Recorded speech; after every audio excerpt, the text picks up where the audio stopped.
Well, the prospect of leaving the single market has rattled banks. Many of them helped make London Europe's most important financial centre. There are concerns they'll leave for rival cities within the EU. In Davos, CGTN's Cheng talked to Christian Ulbrich, the chief executive of commercial real estate company JLL.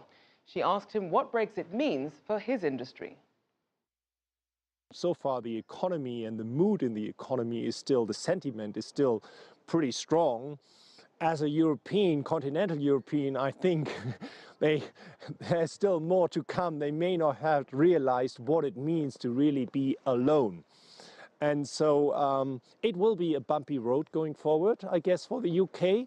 But for the property market, I'm still, especially for the London property market, I'm still quite positive because London will stay to be one of the most important global cities.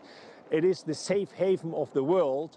And so a lot of international investors just want to have a footprint in the London real estate market. And the US market, will more infrastructure spending, if it takes place, help the property market, or will there be so much uncertainty about business that investments in property will decline?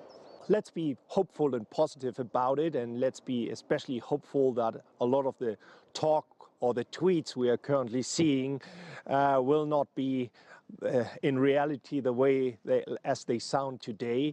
I mean, everybody who knows the infrastructure in the US knows that there's a lot to be invested in. And yes, it will definitely be helpful for the US if they invest heavily in their infrastructure, especially into their airports, into public transportation.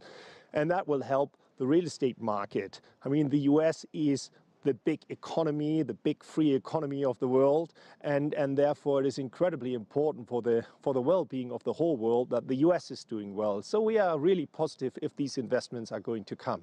A big buzzword here at WEF is automation and how that's changing all sorts of industries. And property is one of those industries that's been slow to be transformed by technology. But I know that that is happening with a lot of automated activities in things like leasing. So tell us what JLL is doing.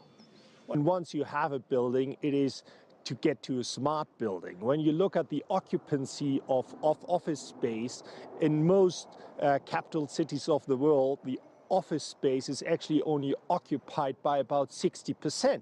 It's leased, but when you come into these buildings, people are traveling there to meetings, so all kinds of reasons why they are not in the office. If we use smart sensor technology, for example, we can get a much better picture of what is going on in an office. Where are the employees? Where do we really can improve productivity? Where can we create value?